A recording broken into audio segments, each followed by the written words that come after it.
Live from London, this is Car-Boyz.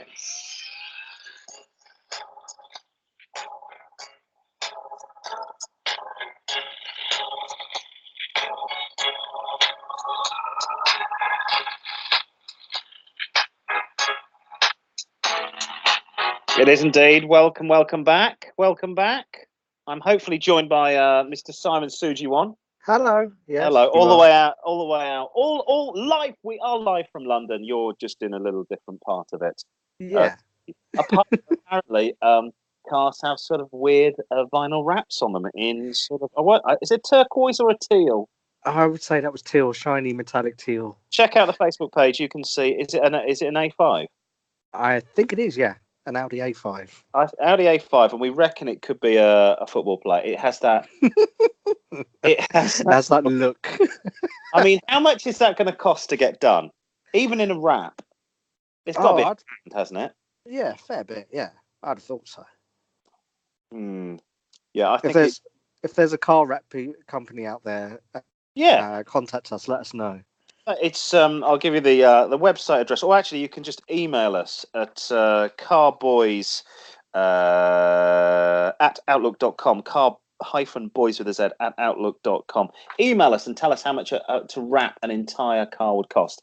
I can't think. I mean, I know it's going to be cheaper than it, but respraying a car is going to cost you decently. What, $4,000? Yeah, probably A around wrap's that going mark. to cost you about. It's got to be a grand. I was watching on YouTube a whole load of videos of cars being wrapped. It's just genius.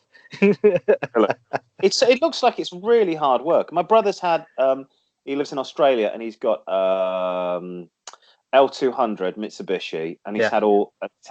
and he's got a Nissan Kumquat, a Nissan Qashqai, and he's had it the windows wrapped. So in the inside of the windows, rather than replace the windows with tinted windows, it's cheaper to wrap in. And I said, well, can you see it? Are you sat there like with your finger bored peeling it off? And he said, you can't see it. Ah, okay, that sounds different. Yeah. I don't know whether he's had it done on the inside or the outside. Don't know. But I suppose we should start the show in a second. We should. I have to firstly do an apology before we start the show. And we were talking last week about a Peugeot 205, and I said it had a 1.6 engine in, and then my friend had taken out the interior of the car, put a roll cage in it, and put a 1.9 in it. He corrected me, got in touch, and he said no, he already had the 1.9, but I took the headers off the Peugeot 405 SRI and put them in the 205 1.9 to get a little bit more zhuzh out of it. And as I was mentioning to you earlier, it had no interior, no sound deadening. I think the exhaust had been chopped. So you were going down the motorway, you sounded like you were a cat in a barrel and somebody was hitting it with a golf club on the side. Probably lost all his eardrums as well. Oh God, yeah. Well, you couldn't do long journeys. He came down for my birthday in London, and I was like, "Oh, did you come down in the 205?" He went, and his girlfriend's just looking at me, going, "No. We came in my car. I can't do more than half an hour because it's literally for 45 minutes, and nobody wants." Incredible. Yes, back once again for another round, another taste of what makes you feel good. This is the car show on the radio without the pictures. We are delving into the past this week to find out where motoring has been and where it is going using our special V8 crystal balls. Ooh. It's very good. It's the show that rates the highest among viewers of this show, aged between 18 and 80. This week, we're going to take a trip down memory lane and ask, whatever happened to Catchy Goo? No, seriously, we don't care. We're taking a look at those long-lost coach builders who've disappeared from a nation's common knowledge. Once proud names in America and Britain, like Mulliner or Fleetwood and Tickford, evoked envy from the neighbours who knew if you could afford the specialised bespoke version of this car, you really were a man. And let's be honest, it was men who owned these things. A man who was going somewhere. Simon, my co-host this week, will be our question master in our Car-Boyz quiz. This week, he's going to be like a former Wheel of Fortune host. What? Facing criminal charges for public indecency? No, seriously. He's spinning the wheel of fate and asking me questions. Our classic car section this week is going to be combined with our section of Me Dad Had One of Those feature, as we say, Zut alors, mais oui, to a tasty little French number. And I'm not talking about Juliette Binoche, thank you. Oh la la. I actually had to think of a French actress then because I couldn't think of one that you can't say Vanessa Paradis now because she's about 50. Is she? Yeah, she's I got didn't to realise be. that. She's older than you. Yeah, Yeah. just about. Yeah. Jola Taxi is like 1990, and I think she's about 16. So Jola she's Taxi. Yeah.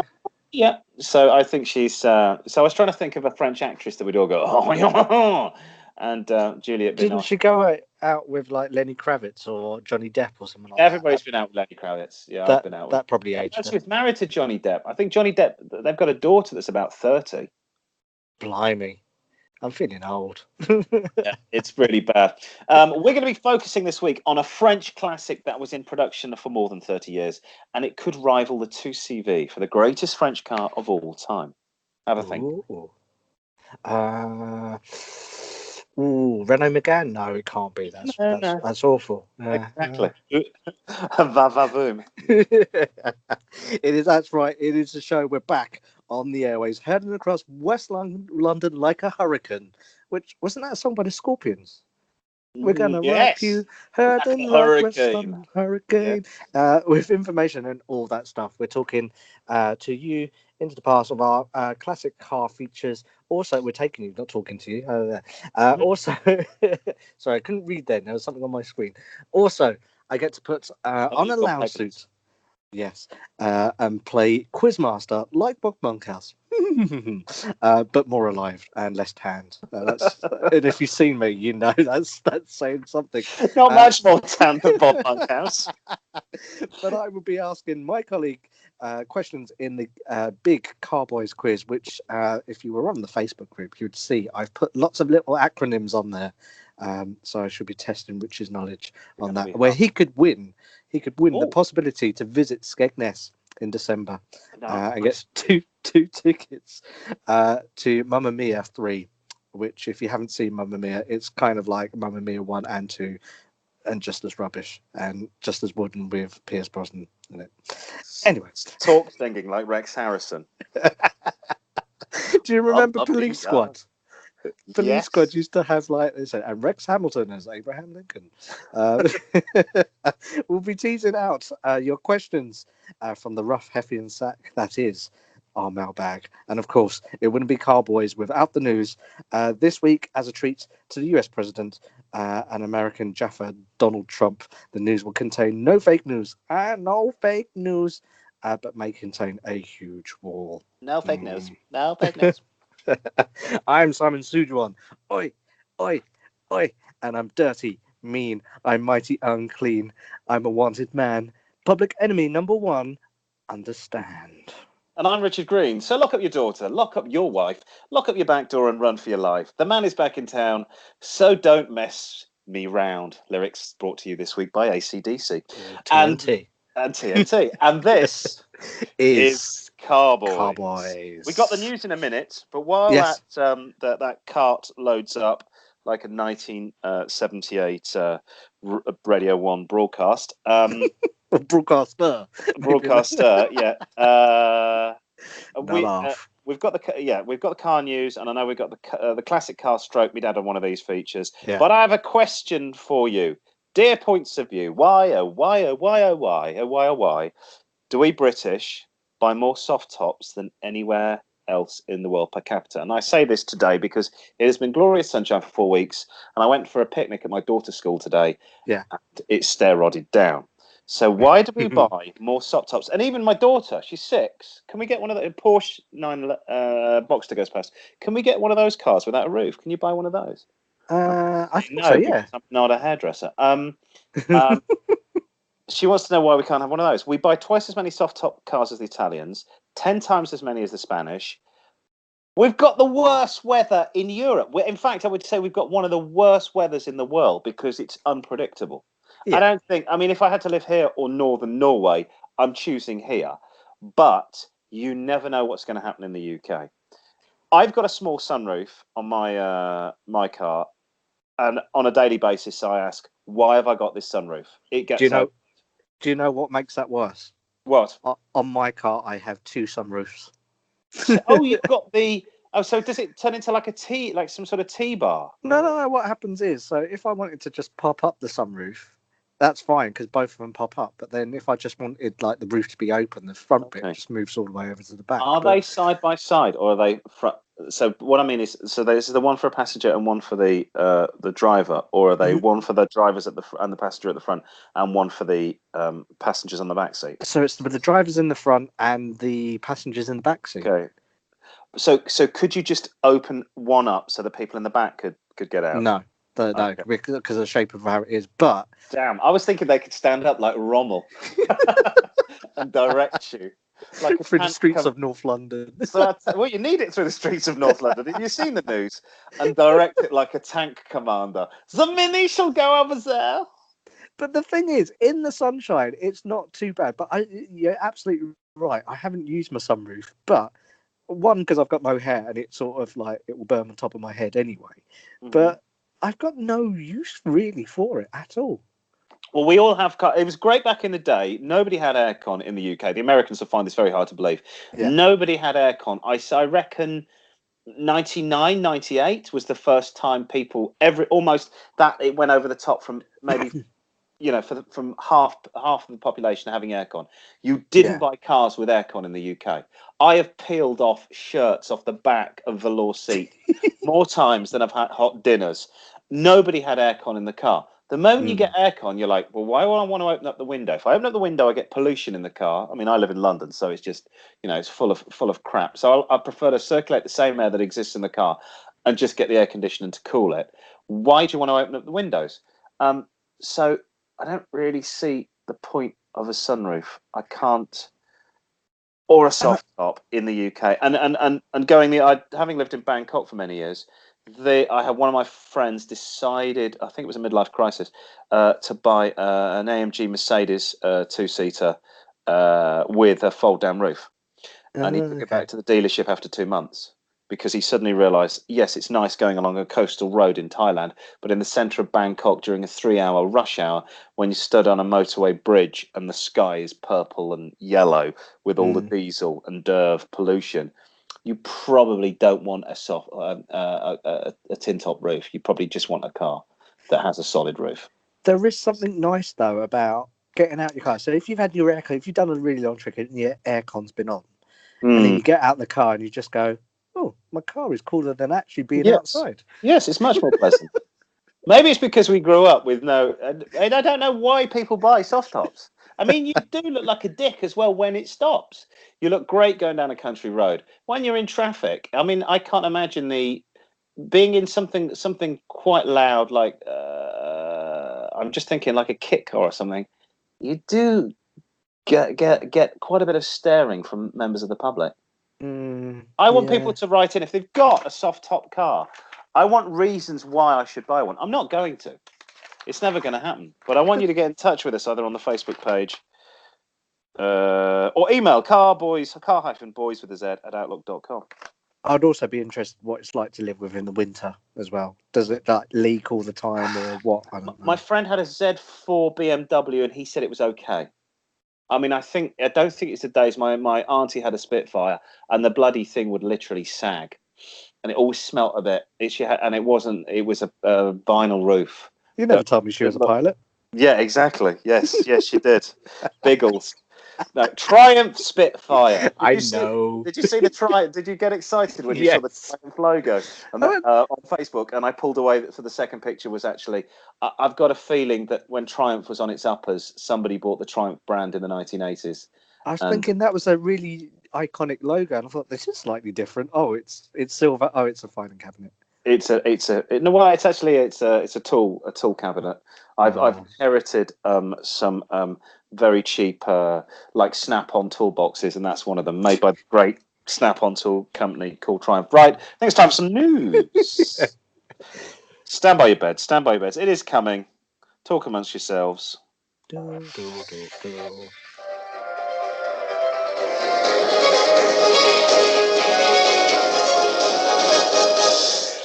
I don't know. Now, lovers of the saloon car and Ford have been mourning the loss of its full-sized four-door Repmobile that dominated the British and European markets for more than 25 years, namely the Ford Mondeo. It was a successor to the Ford Sierra, and before that, the Ford Cortina.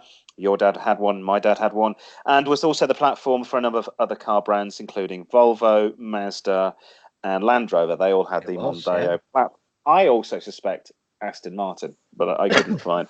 And the first Jags, the first when Jaguar came back in the mid 90s, '94 Jag to me looks like a Mondeo. Yeah. Anyway, the good news, it's back, sort of. Right. Yeah. Ford Okay. Europe is replacing the Mondeo, the and the S-Max and the people carrier, the Galaxy, with a single crossover estate model, of which I've included a picture. Yes. As as yet unnamed vehicle will mark Ford's exit from the large hatchback market and the MPV sector. Also see her depart from producing mid and large saloon cars. It's going to be sold in America, unlike previous models, and it's apparently to challenge brands such as Subaru, and in fact, the Outback was an inspiration for this car. I It, think Ford are pretty much messed up in America because they're building less and less cars as we know them, and moving more towards trucks and really? crossover vehicles. Yeah. So everybody, we've come to the conclusion that most people out there, the moment you bang out a couple of brats, you want, and I don't know why, because I've driven one and I don't mind SUVs, Mm. but MPVs. So what is it? That's multi-personal vehicle, and We'll find out SUVs. later on. Yes, yeah, exactly. Somebody email in. And sports utility vehicles. So they are. You either want a people carrier or you want something with off-road capability that's never going to off-road because it's nicer to be jacked up. So Mm. that's pretty much. People don't want saloon cars. They don't want four-doored saloon cars. They don't want coupes anymore. They want small cars, a little hot hatch, or a people carrier. That seems to be what the market's going for. So Ford in this country have got the Focus, Mm. and the Fiesta. And then this, which just looks like a jacked up Focus. Which could well be. And now we don't really get political on this show, but could it be also something to do with the government? Because cars slowly got bigger because they changed the tax brackets for company cars. Yeah. So eventually, if we remember like the Mark III Escort, that would Uh-huh. probably even now be about the same size, if not a little bit smaller than probably the current Fiesta. Fiesta, And yes. they've all kind of got bigger. So the Focus Yeah. now would have been equivalent to the old Sierra or the Sapphire or something like that. So Yeah. slowly but surely, cars have got bigger. And the last Mondeo, I think, would have been even bigger than the old Granny, the Granada Scorpio.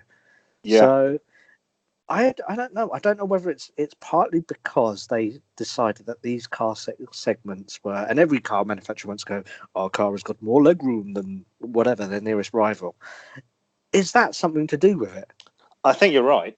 I think you've got I think in terms of the size, I mean, I've got the last generation of Honda Accord. Mm. That's bigger than my great uncle's Mark II Jag, which was seen as a massive saloon car. Yes. Mine is twice Yeah. the size. All you've got to do is drive around a car park that was built before 1990, and you're like, I'm in an Escort. Why? I'm in a Focus. Why is it so tight to get this car around? And there's no way you could get giant American cars down British roads or British streets. You're right. Everything's homogenized into one thing or two things. They're not doing. This is the range. It starts here. Plus, I suppose you get into the stage where you've got. I mean, I don't. I looked at the A8 Audi is an absolute tank. I don't know where you park it in London. It's too big. Huge, absolutely Same with the huge. 7 Series. Where are you going to park the 7 Series? So maybe that's what Ford. But I'm confused because what do America? Isn't the Crown? They don't make the Crown Victoria anymore in the States, do they? I think that's stopped. Yeah, that stopped. So I what do think American they. police drive now? I don't know actually. If we've got Dodge. any American people tuned in, I've seen a Dodge Charger police car. really? Yeah. Because they're four door. The new Chargers are four door. See, that's the other thing. Why is it like the Mini? Why have they put extra doors on them? I don't know. I hate all those four door minis. It just looks wrong. It looks wrong. Yes. It's a mini. I understand the concept of your car, but yeah, I don't understand that. It doesn't sit well with me. I don't really like this car. I think Ford are disappearing up their own. But increasingly, I'm finding it very difficult to find saloon cars that I like in this country. Everything seems to be a 4x4. as I know from my school run. And in particular, the Nissan Kumquat as well. Yes. Anyway, let's move on. Let's do some more news. And where would this show be without electric car news? Electric cars. We've talked about electric cars in every Yeah. episode so far. Yeah. Well, in electric car news, Jaguar Land Rover, or JLR, It is JLR. which was a band or a radio station in the 90s, has received a £500 million loan guarantee as part of a new government initiative to support UK car manufacturers' electrification schemes. Easy for you to say. In a meeting of automotive industry leaders, are there such things anymore? At number 10 Downing Street, Theresa May, who's she, that's show business, announced that the guarantee was provided by the UK Export Finance. The nature of the investment means that if JLR were to default on payments, the government would act as the company's guarantor. Ooh. Is this not like, I don't know, something in the 80s with DeLorean or something like that? Didn't that happen? A load of cocaine being shipped across from North America to Belfast. I don't know what you're talking about. The loan guarantee will assist Jaguar Land Rover in readying its Castle Bromwich, I love Castle Bromwich, production facility for the next generation XJ Saloon, which has now been confirmed as an all-electric rival to the Porsche. I can never say this right. Taycan? Who knows? Right? Taycan. Toucan, or it's like a toucan, and the Tesla Model S, which is arriving next year.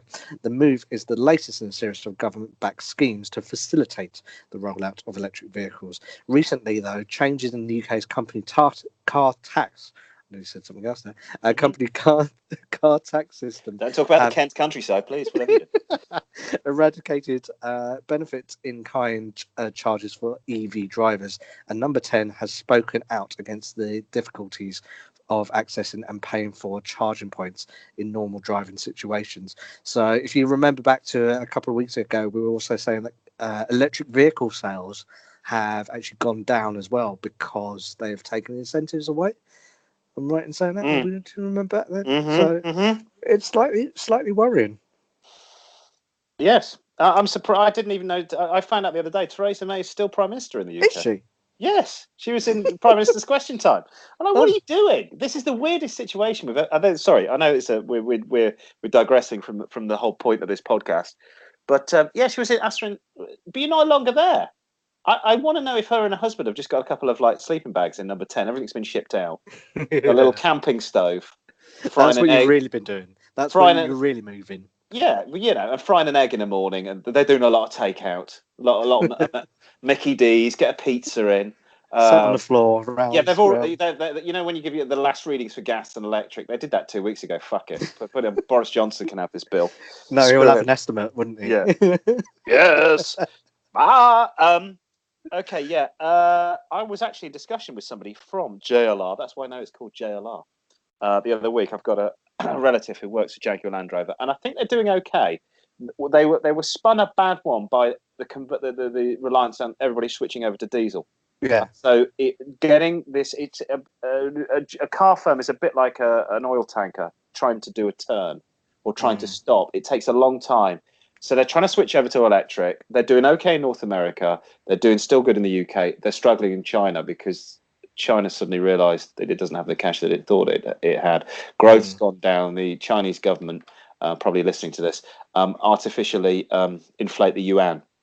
And they've been doing that. Also, the tax on that is quite high as well, isn't it? The import. Yeah, it will be. It will be. But and I think that's the first thing we cut back on. What we can't afford luxury cars, so they're suffering a little bit. I don't know.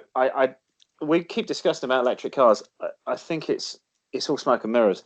I think electric cars, no smoke, just mirrors.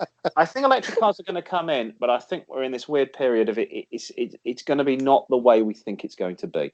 I think we'll end up with electric cars that have very small petrol engines that are incredibly fuel efficient, and it'll be a mixture of both. And I think that's the way we need to go.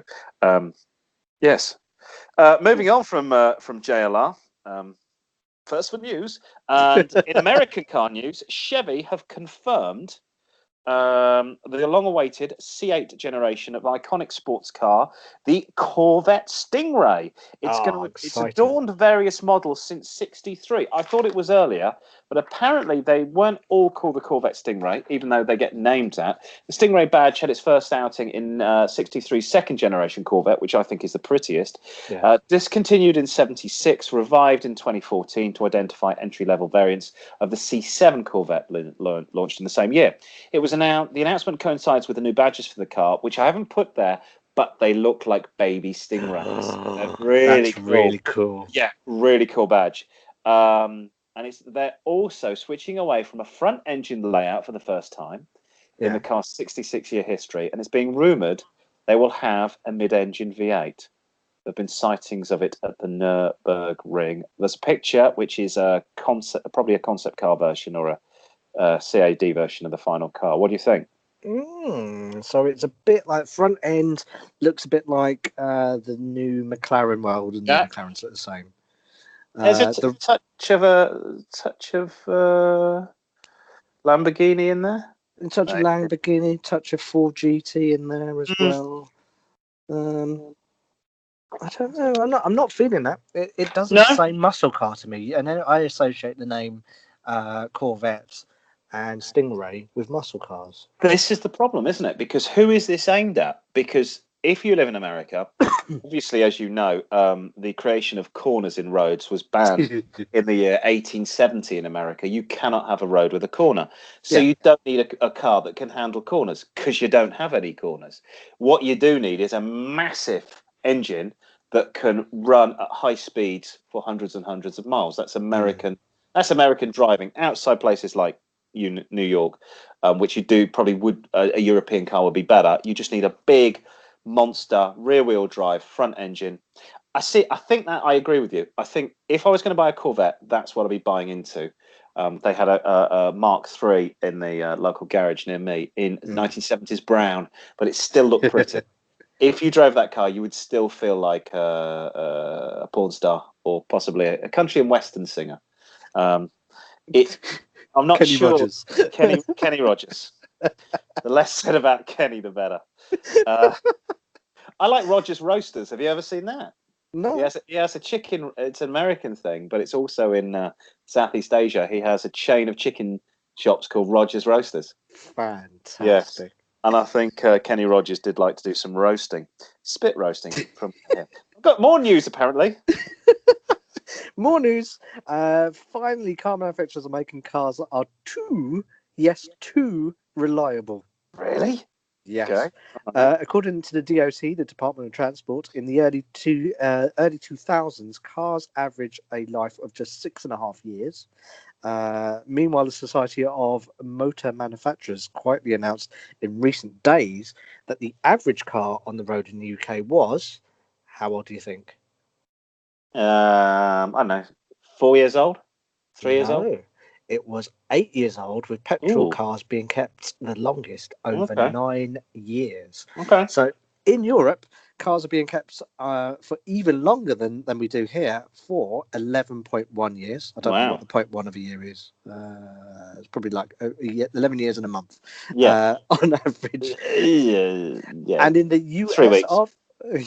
in the US of A, new figures released this week show that on average, the average age of light vehicles, that's cars and pickups, has jumped to almost 11.8 years. So, traditionally, the business model for global mass producers is that they're supposed to hit the sweet spot by manufacturing cars that are good enough to last about 1 decade or probably just under. But not so good that they'll be happy to keep going for decades and decades. Because obviously, if you have a car that runs for decades and decades, you're not going to make any money because no one's going to buy a car. So the problem is for us consumers, forget the manufacturers for a moment who already have dwindling sales. That less sales mean less production, which means more demand, therefore higher prices. It's supply and demand. So going forward, yes. This is going to hurt you and me if we buy second-hand cars, because there won't be second-hand cars around because nobody's making new cars. I think it's true. I had a 1990 Escort, which I sold in 2004, and the thing was falling to bits. Yeah. I had holes all over the body. I had problems with the alternator. The clutch was going. I mean, the clutch. I mean, it was there, and it only done 96,000 on the clock. And there was a leak in the boot. There was a leak in the bulkhead. Water all was ingressed from the sunroof.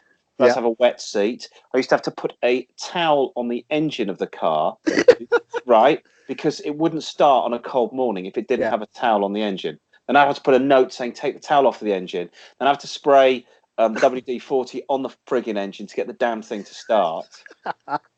Like damn start spray thing. Oh, that's crazy. Right. And the electrics. This is why I have a hatred of Ford. And the electrics were all had all rotted through. So when sometimes you put the alarm on, all the indicator lights stayed on one side of the car.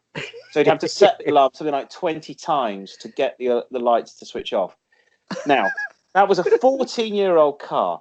Yeah. On my driveway, I have a 15-year-old Honda Civic with no rust. Nothing is wrong with the car. Absolutely nothing. It drives like a dream. It's filthy. It's got a lot of dents in it. It's an old car. It's 15 years old. There's not a thing wrong with it. And I think this is what I think they've come a bit of a cropper. The Japanese have led the way. Over-engineering is always a Japanese trait. It's an interesting fact. The Thai-Burma Railway, which was built by British prisoners of war, American prisoners of war, and also conscripted Thais, Burmese, and Malays, still exists. That railway was built by prisoners of war and prisoners under warlike conditions in the Second World War. They over-engineered the railway to take heavy trains, not the little light diesel trains that they actually ran on it up into Burma from Thailand. It still exists, and the Japanese have got a history of over-engineering. Great, I've owned loads of Japanese cars. They're really, really over-engineered.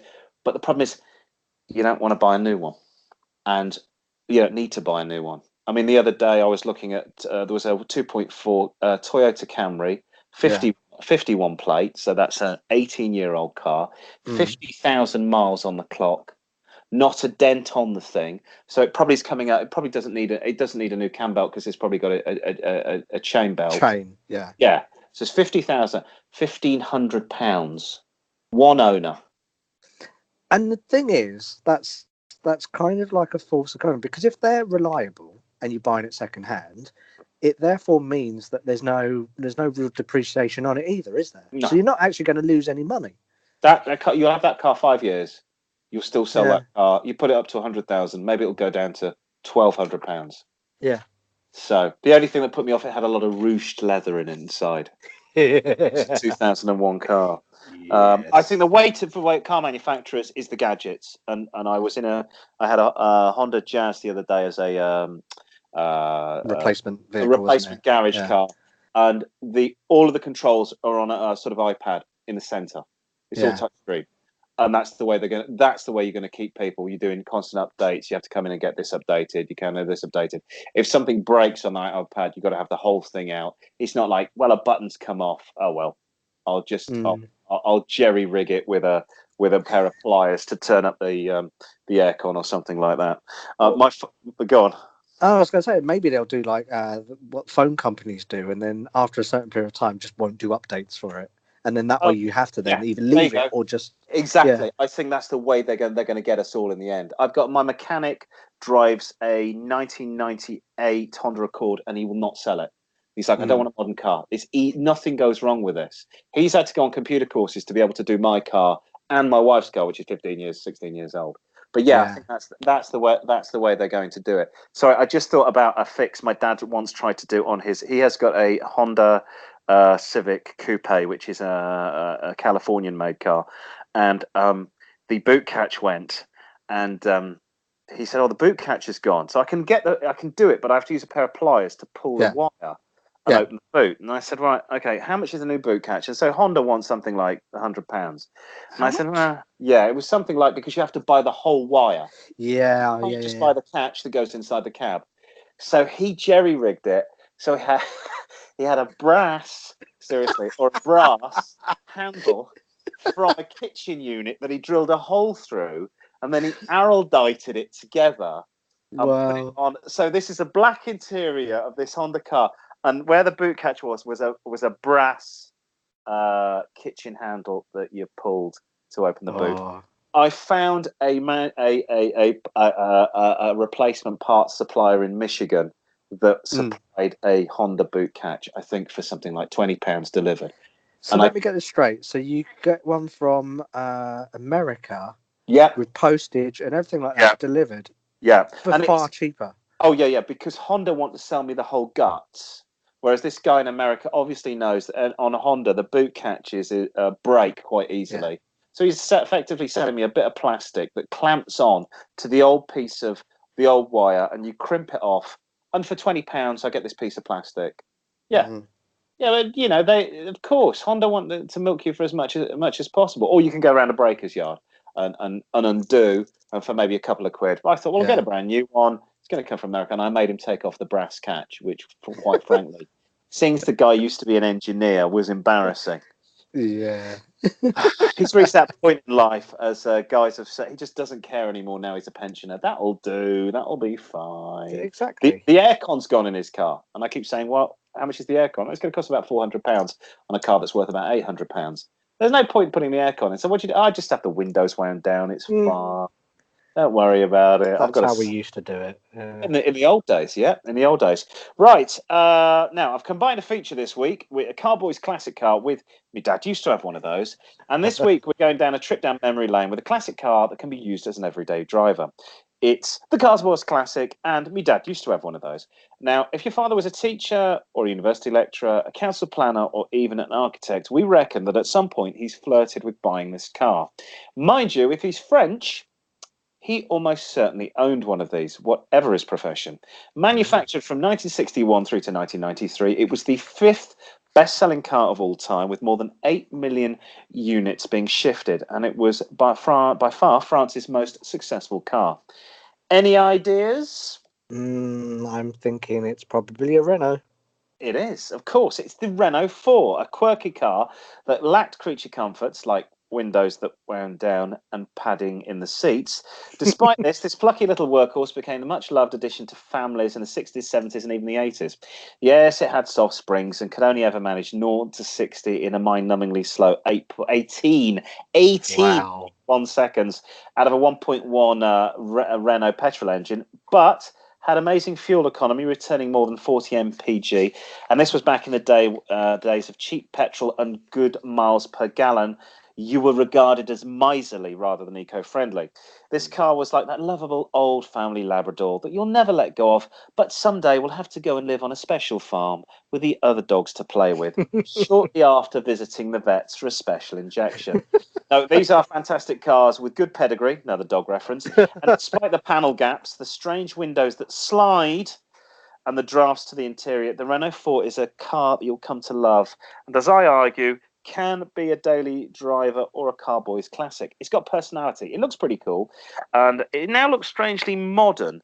And it also hails from that post-war period where cars were all curves and swoops, never a straight line to be seen anywhere. Think Beetle, think Morris Minor, even think Porsche. All hangovers from 1930s Art Deco Europe. This car's no different.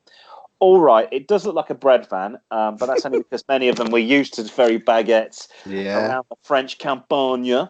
But in my mind, this is the ultimate car for the summer. It's like an early people carrier. You can fold down the back seats flat, sleep in the back, and it has some space, as much space as a small van. Optional roof rack, so why not chuck some surfboards on top, couple of Sheilas in the back, and head for the beach. If you've got a family, even better, this car will chew up huge amounts of kit. Now, reliability-wise, this is a Renault, but, and like JLo, it's a big but, it's an early one. So build quality was better then than it is now. So as long as you get a well-looked-after example, you shouldn't have any issues. I got a friend who drove one of these from the French Alps to Bradford in Yorkshire and back again. 800 50 miles each way. Price-wise, entry-level model with some rusts from the 1980s, still drivable with good history. Going to cost you around £3,000. Splash out over 5. You're going to get a great low-mileage car in great condition. That'd be perfect for the summer in the sand. So, as they say, Mercury est très bien, et c'est pour moi, to the Renault 4, and you'll be laughing all the way to Le Banque. Hey. Ever been tempted? You don't. You used to see them all the time at one point. They're like little post vehicles, aren't they? Yes, it With was. windows. Yeah, little slatty windows. Bit better handling the 2CV, much larger engine. A nice little car. I had friends that had one. I think lots of my teachers had them at school. And obviously, because I grew up in the 80s, I remember the Renault 4 specifically from the Chicken song, which was Spit an Image, which had the line, "Eat a Renault 4 with salami in your ears." Ah. Is that like an anti-Europe or pro? I've got a memory of it. But yeah, no, Renault 4 do like that. The old Renaults actually were not that bad, but new Renault is not so good. It's a Dacia made by the French. What can I say? I know, but definitely, I think it's a Car-Boyz classic. Yes, thank you. If you've got any suggestions, remember you can also Yes. write into us. Is it Car-Boys? It is Outlook. Yes, car-boys at outlook.com, boys with a Z, and we'll endeavour to answer your questions, be they car related or not. It's car-boys at outlook.com. Car-boys at Car-Boyz, 4 Zs is our Facebook page. Car-boys at Car-Boyz, 4 Zs at the end.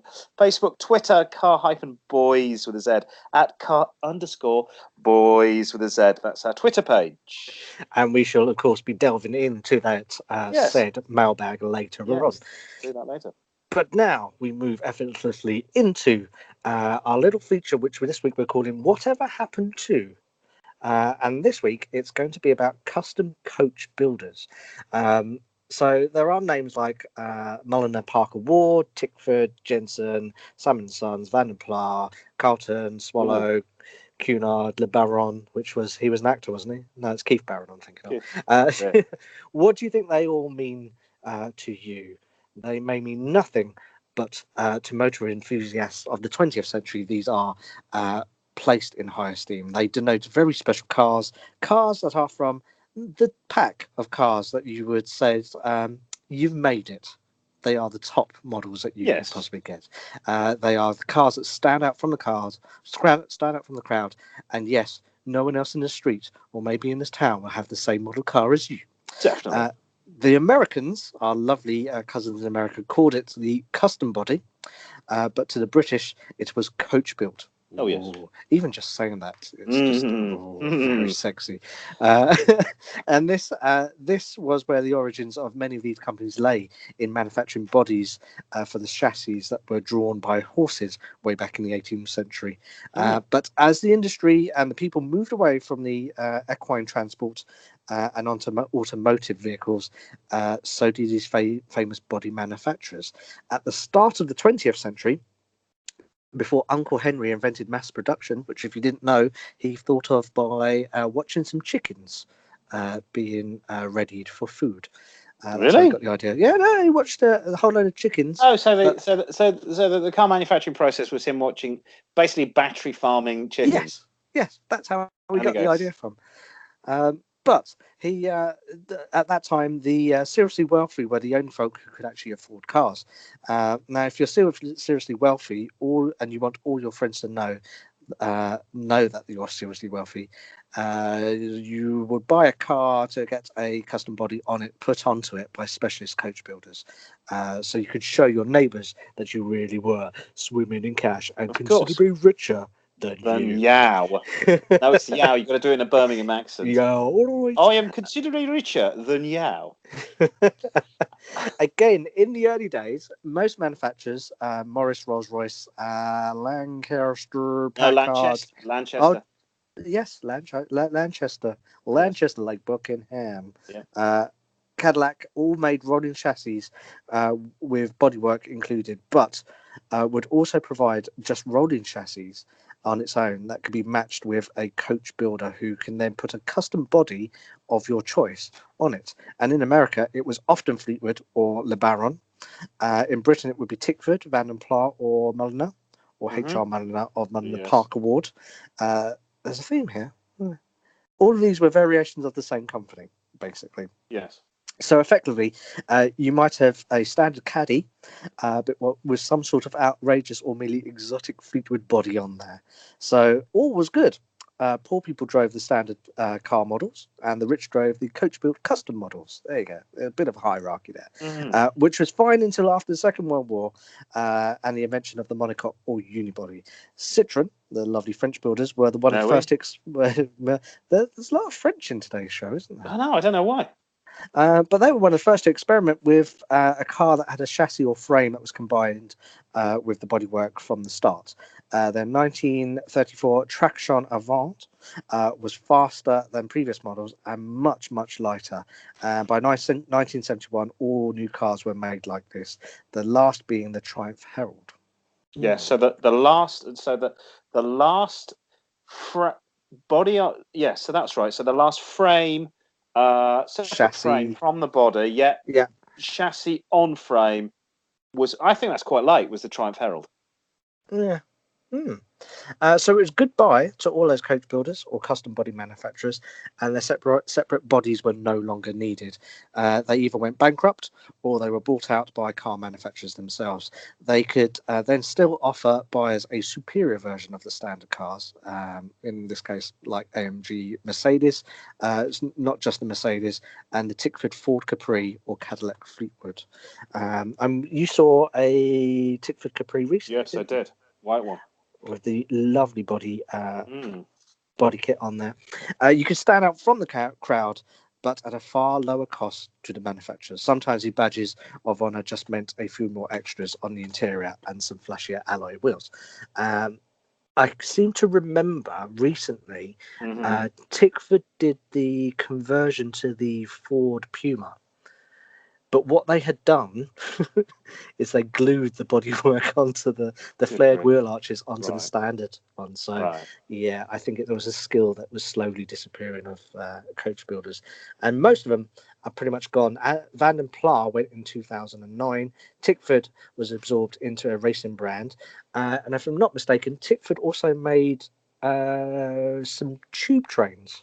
Really? Yeah, okay. They made I think the old rolling stock on the Victoria line, they were converted by Tickford. Wow. So they had a little. Yeah, I know those flared wheel arches on the alloy wheels on the Vicky line. And Mulliner is now just a brand of Rolls-Royce, which is just a brand of BMW. But for a short period between the wars, the man who drove a Jarvis of Wimbledon Phantom Rolls-Royce was king. Yes. I think though it was all hanging on those beautiful, when you get something like that, a beautiful coach built body with maybe looks like a motorboat or an aircraft at the back. That just looks fantastic.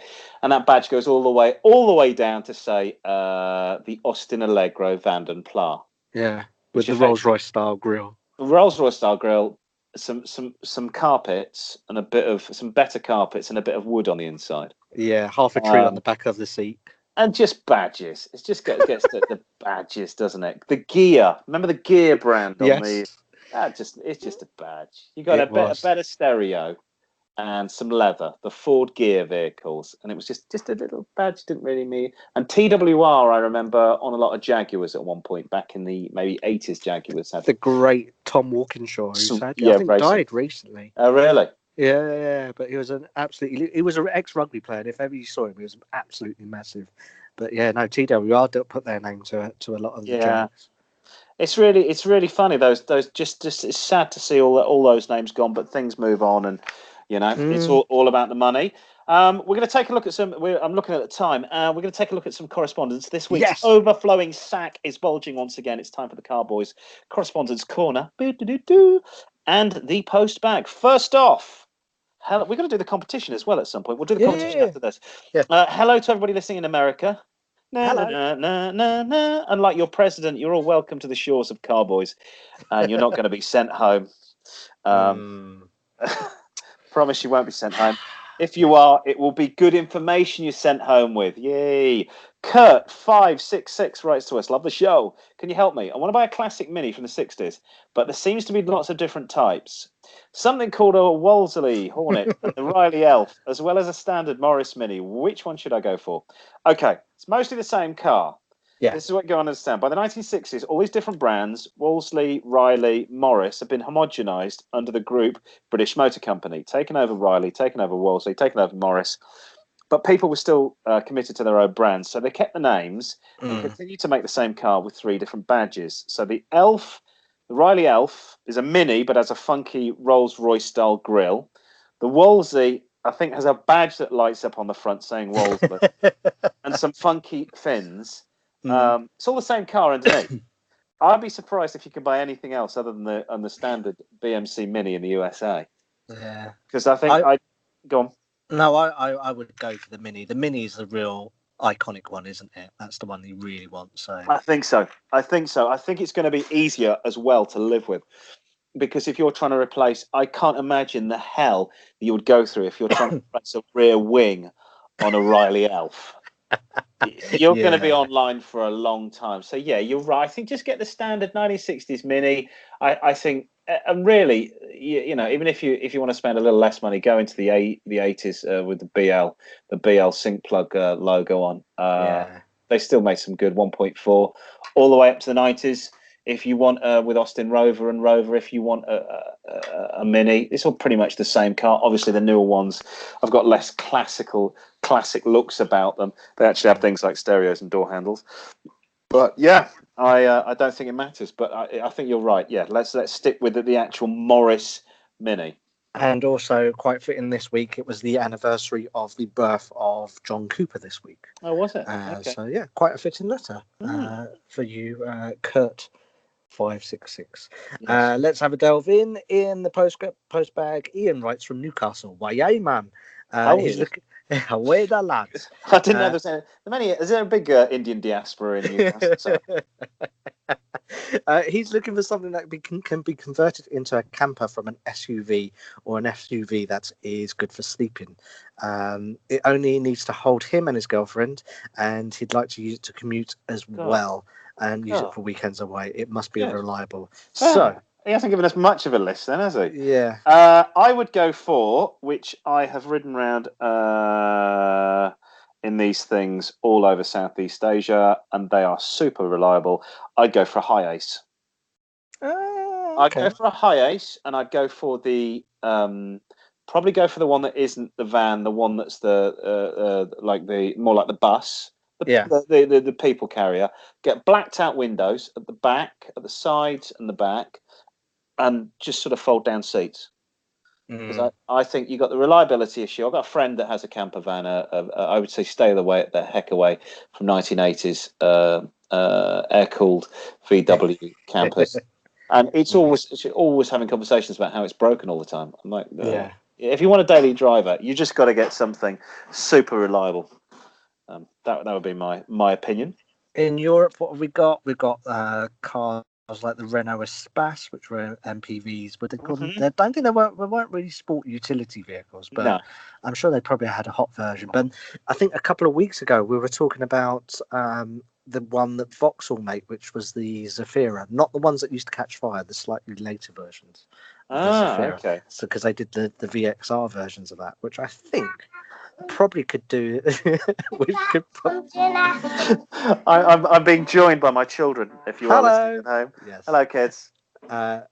So maybe the Zafira. Yeah, Vauxhall Zafira. Okay. Right. Yes, we're heading back to the good old US of A now. Amy 344 in the Rocky Mountains sends us a big hi, y'all. She wants to buy a pickup. Howdy. I don't know why she's asking this question. She wants to buy a pickup and wants to know if women can get away with owning a pickup, and if she'll be able to drive it. She's only 5'1". I would say yes. I had a friend who was the same height as her and drove a truck.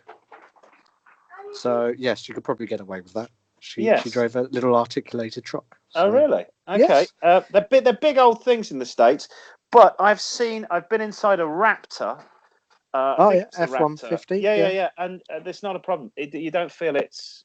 I think she may need a cushion to sit on, but and I think women. I met a woman that drove a pickup truck. I think that was quite cool. If I was trying to date her, That would be good. She doesn't say but- she was ginger though. That's the only thing. yes, Amy, get back in touch. yes, but we want to know whether or not you're a redhead. Yeah, I think yes, I think that'd be very cool. Plus, she can help you move stuff, which is Yeah, always a bonus. You know. absolutely. See, I need Or, this crap taken to the dump. Amy, hello. or maybe we could get Amy and Ian from Newcastle together. You never know. Oh, no, he's got a No, he's got girlfriend. a girlfriend. He's already got a Yeah. girlfriend. Bit of a Sorry, commute, Rocky Mountains to Newcastle, and Mm. plus they won't understand each other because obviously people from Newcastle, they're lovely people if they're listening to this show, but they do speak another language. I'm not sure about the Rocky Mountains. Anyway, let's move on because we're running out of time. The Yeah. final Yeah. letter in the filthy mailbag Yeah. is from Tom in New Zealand. We want to know, can Car-Boyz give me an idea of what sports car to buy? He just got a pay rise, wants to spend some of his hard-earned cash. He wants to stay away from Ford and Holden and fancy the BMW. Well, what do you reckon? So, what do we reckon? Oh, I would go and do right. Okay, so you go over to. I've been off to. I assume I haven't been to New Zealand, but I've been to Australia loads of times. Australians, if you want to stand out from the crowd, buy a small European hot hatch. They do. So my brother did this when him and his girlfriend moved into a brand new flat right in the centre of Melbourne. Traffic's a bit of a nightmare. It's a bigger street than the UK, but so he bought an anniversary Golf with the plaid seats. So maybe this was 2000 and when was it? 9 maybe. So it's like the 30th anniversary of the Golf 79 with plaid interior, the golf ball on the gear shift, and it totally stood out and it was great. And we'd be in the car and people would stop and go, "What are you driving?" I assume New Zealand's very much the same. And if he doesn't need to commute large distances, get something like that. Get something. Stand out from the crowd. I mean, that's what I would think. I don't really know what is available in New Zealand. I guess a lot of Japanese cars, a lot of Ford, BMW are gonna be expensive. You don't see that brand virtually at all in the colonies down there. Wow. I was thinking more like Suzuki Swift or something like that, little tiny runabout with a nice big engine on it. Do they make the Swift with a big engine? Is it the Swift or which one is it? It's the little one. It looks like, if you squint, it looks like a Mini. I think it is the Swift. It's got a relatively. I don't know. Yeah, I don't know whether that's going to be too small. Don't know. But that's I'd have thought like things like parts and that would be quite easy to get because it's from Japan. Yes, I think that's the key issue. But I think it sounds like he wants something out of the ordinary. In my mind, I would go for something. I'd go for something. Something European. There you go. Nice. Right, ready for the quiz because we're really running out of time. Yes, running out of time. So this week's children have come home and I've got to cook pizza. Sorry, I've got to reheat pizza. Hang on, music. Just go.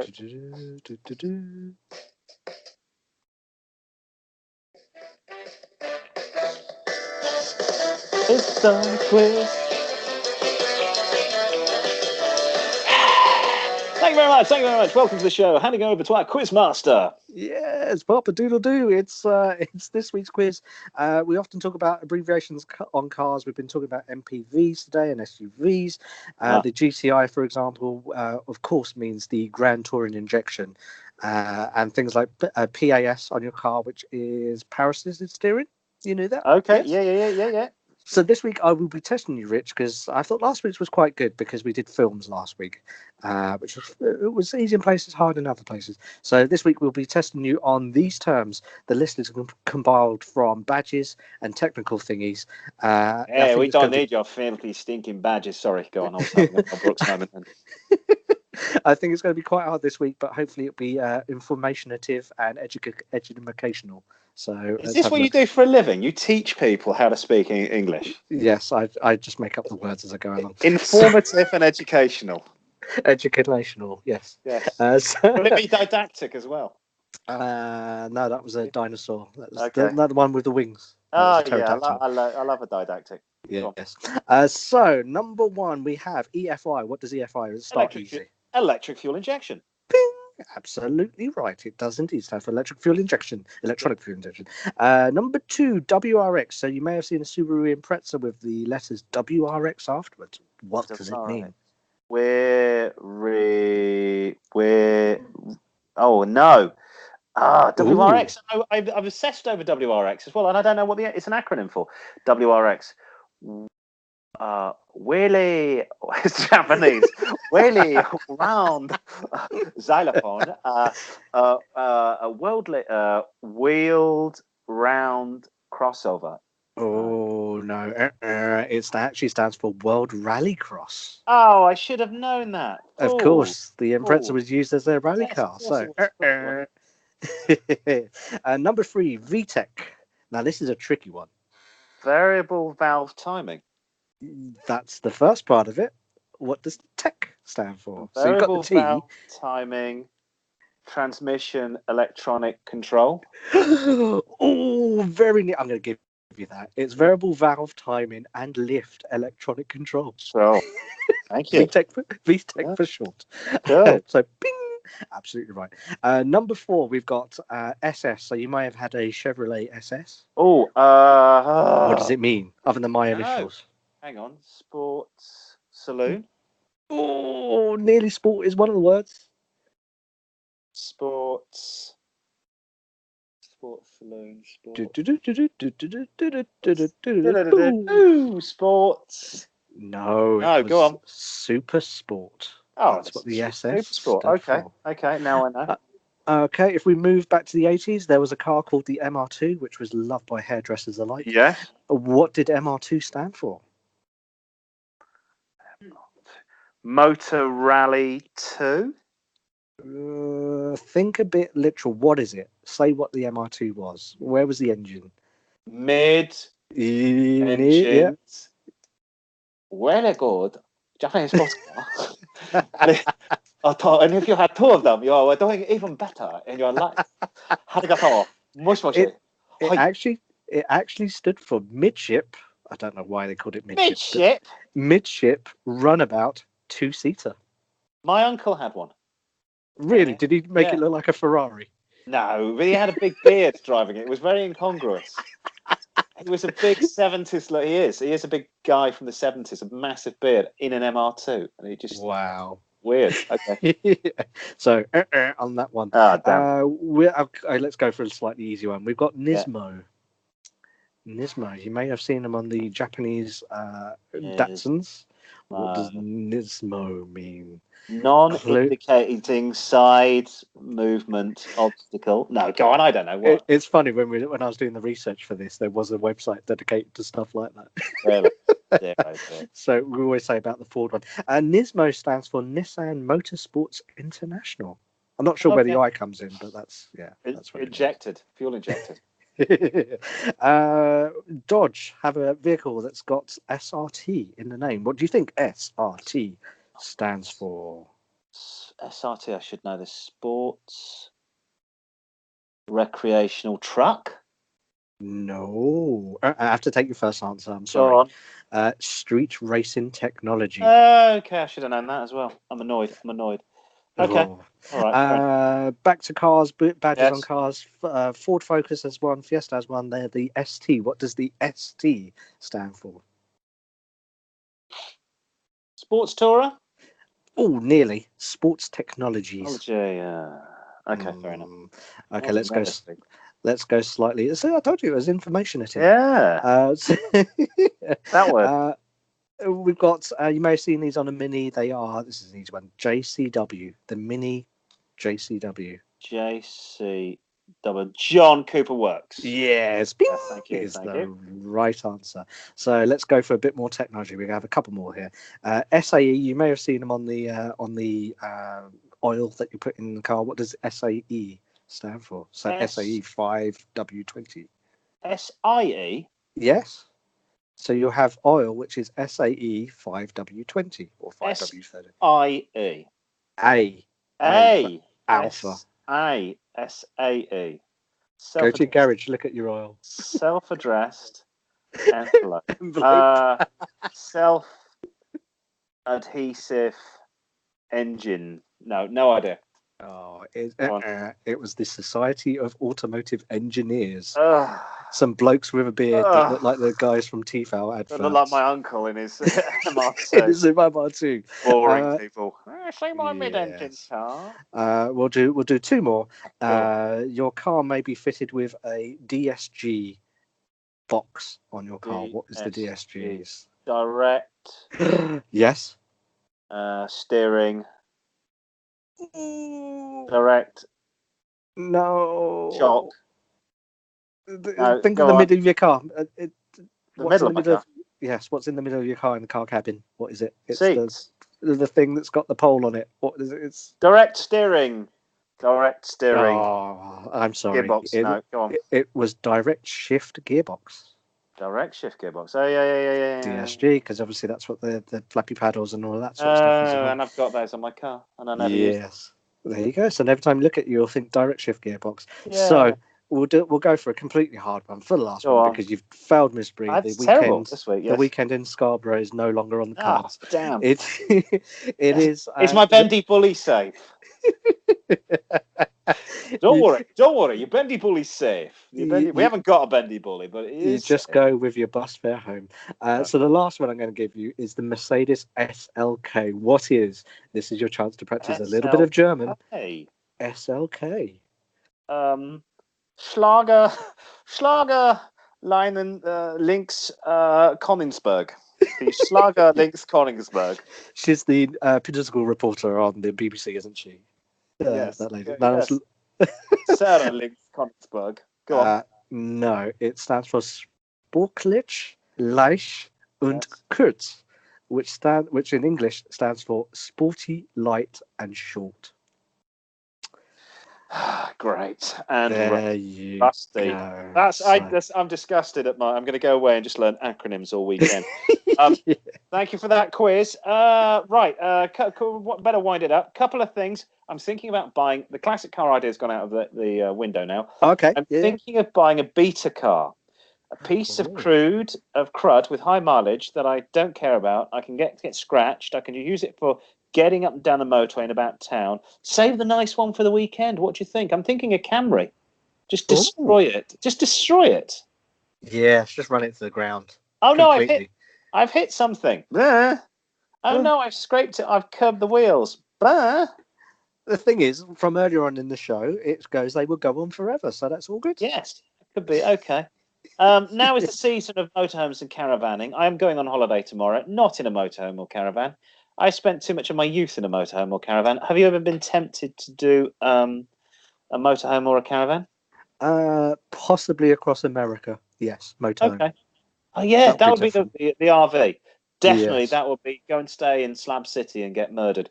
Road trip in the States or Australia. My wife's cousin regularly goes from Perth in Western Australia all the way across to Adelaide, which doesn't seem long, but I think is 1,500 miles. It's like going from London to Moscow. She does that every other year. Wow. And there's plenty of people called grey nomads in Australia that have an RV and never see rain. So they travel to the sea because Australia gets a bit of the Asian monsoon season at the top and a bit of Pacific monsoon cyclone season and the top east.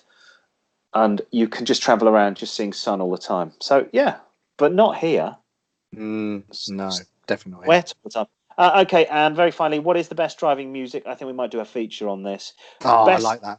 Go on. I mean, it's going to be Queen with you, isn't it? No, do you know, at the moment I've been listening to there were a band called Lord or Lordy, which was the Eurovision winners. Oh my goodness, I remember. That was really good. That's really good driving music.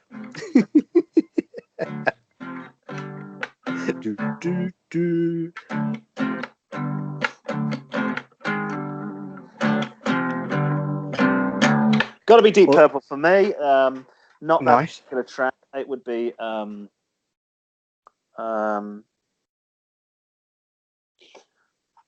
You Keep On Moving. There you go. Which is Okay. a bit of a mellow Deep Purple number with David Coverdale singing. Quite like that one. And I've been And listening to a lot of hip hop recently. So okay. Because I was going to say, to bring the show full circle, all the way Mm. back to the beginning, we could also have TNT by Akadaka. AC/DC. Yes. Yes, we could have that. AC/DC, good driving music. That's it from us this week at Car-Boyz. Email the Car-Boyz at carboys with a Z at outlook.com. We're on Facebook, car-boys at Car-Boyz, 4 Zs at the end. Car-Boys at Car-Boyz, 4 Zs at the end. That's on Facebook. Twitter handle is car-boys with a Z at car_boys with a Z. Car-boys with a Z at car_boys with a Z. That's us Twitter. We won't see you next week because I'm off on holiday, and hopefully we're going to aim for the week after. We will let you know. Keep listening to the show, and yes, as I queue up more music to play us out, which is now. Thank you, everybody. Send Thank in you all very those much for letters. joining us. Yes, get lost, go and get a life, enjoy yourself. Have a great week. Bye. Bye.